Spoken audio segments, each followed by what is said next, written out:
एक शहर में विनोद नाम का लड़का अपनी मां जानकी के साथ रहता था। विनोद के पापा बिजनेस की वजह से दुबई में रहते थे। विनोद की उम्र लगभग 18 साल थी, लेकिन जानकी अभी भी बूढ़ी नहीं दिखती थी। वह हमेशा छोटी छोटी ड्रेस पहनकर रहती थी और क्लब जाना, किसी पार्टी करना उसके शौक थे। एक दिन विनोद का दोस्त सौरभ विनोद के घर आता है। विनोद अपनी मां जानकी से कहता है, मां, मेरा दोस्त सौरभ आया है तो इसके लिए जूस ले आ। जानकी सौरभ के लिए जूस लेकर आती है। जानकी जैसे ही झुककर सौरभ को जूस देती है, जानकी की ड्रेस का गला बड़ा होता है। सौरभ की नजर जानकी के गले पर टिक जाती है। जानकी सौरभ के इरादे समझ तो जाती है, लेकिन कुछ बोलती नहीं, क्योंकि वहां विनोद होता है। जानकी सौरभ का ध्यान भटकाने के लिए उसके सामने बैठ जाती है। सौरभ से बर्दाश्त नहीं होता, वह पसीने से लथपथ हो जाता है। विनोद सौरभ से कहता है, सौरभ, तुम्हें इतने पसीना क्यों आ रहे हैं, जबकि एसी भी चल रहा है। सौरभ कहता है, यार मुझे लगता है मेरी तबीयत कुछ खराब हो रही है, मैं जा रहा हूँ, कल मिलते हैं। ऐसा कहकर सौरभ वहां से चला जाता है। जानकी सौरभ को जाते देख मन ही मन मुस्कुराने लगती है। अगले दिन सौरभ विनोद के पास फोन करके कहता है, चल भाई, वाटर पार्क चलते हैं। विनोद कहता है, ठीक है, मैं आधे घंटे में आता हूँ। सौरभ कहता है, यार आंटी को भी साथ ले आना, वह भी घर पर बोर हो रही होंगी। विनोद कहता है, यार तू ठीक बोल रहा है, मैं मम्मी को साथ लेकर आता हूँ। सौरभ अपने एक दोस्त कबीर को फोन लगाता है। कबीर एक वाटर पार्क में मैनेजर होता है। सौरभ कबीर से कहता है, भाई मैं अभी तेरे पास आ रहा हूँ वाटर पार्क में अपने दोस्त और उसकी माँ के साथ। तुझे आज मेरा एक काम करना होगा, तू वहाँ एक कमरा तैयार कर मेरे लिए, मुझे आज आंटी की जवानी के मजे लेने हैं। कबीर कहता है, भाई तेरे इतने बुरे दिन आ गए, अब लड़कियों की जगह तुझे आंटियों के साथ बिस्तर शेयर करना पड़ेगा। सौरभ कहता है, भाई तूने आंटी को देखा नहीं है, इसलिए ऐसा बोल रहा है, एक बार देख लेगा तो पानी छोड़ देगा। कबीर कहता है, क्या बात कर रहा है, सच में ऐसा है? सौरभ कहता है, हाँ यार, तभी तो मेरा मन उनके साथ बिस्तर गर्म करने को तड़प रहा है। कबीर कहता है, यार फिर तुम मुझे भी आंटी की चाहिए। सौरभ कहता है, ठीक है यार, तू भी मौके पर चौका मार लेना, अभी जल्दी से एक रूम रेडी करके रख, हम तीनों आते हैं। ऐसा कहकर सौरभ फोन रख देता है और वाटर पार्क के लिए निकल जाता है। तीनों मिलकर वाटर पार्क पहुंच जाते हैं। तीनों राइड का मजा लेने जाते हैं। तभी जानकी ड्रेस चेंज करके वहां आ जाती है। जानकी छोटा सा स्विमिंग कॉस्ट्यूम पहनकर आ जाती है। सौरभ जानकी को ऊपर से नीचे तक देखने लगता है। सौरभ अपने आप को कंट्रोल करने लगता है और तीनों मिलकर राइड का मजा लेने लगते हैं। थोड़ी देर बाद कुछ राइड हो जाती है। तब सौरभ जानकी को थोड़ा साइड ले जाकर जानकी से कहता है, आंटी जी, यहाँ वो राइड भी अवेलेबल है जो अंकल जी आपके साथ करते हैं। जानकी खुश हो जाती है और कहती है, क्या सच में वो राइड भी है? सौरभ कहता है, हाँ आंटी जी, उसके लिए एक स्पेशल कमरा है यहाँ। जानकी कहती है, हमारे साथ तो विनोद हैं, उसे कुछ पता चला तो? सौरभ कहता है, आप चिंता मत करो आंटी, उसे कुछ पता नहीं चलेगा, मैं सब संभाल लूंगा। सौरभ विनोद से कहता है, विनोद तू इधर वाली राइड कर, मैं और आंटी दूसरी साइड वाली राइड करवाने जा रहा हूँ, तू भी यहाँ वाली राइड करके आ जाना। ऐसा कहकर सौरभ और जानकी वहां से चले जाते हैं।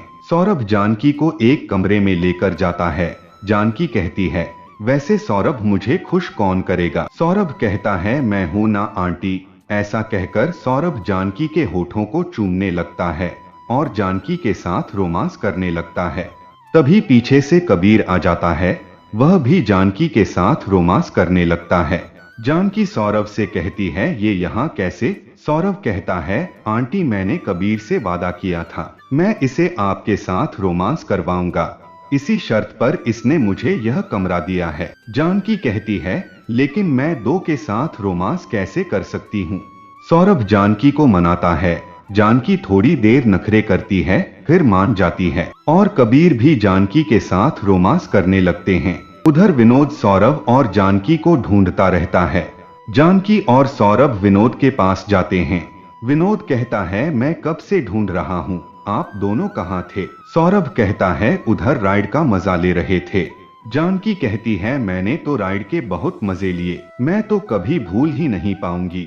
विनोद कहता है, ठीक है, अब हमें बहुत समय हो गया है यहाँ आए हुए, हमें कपड़े चेंज करके चलना चाहिए। जानकी कहती है, ठीक है।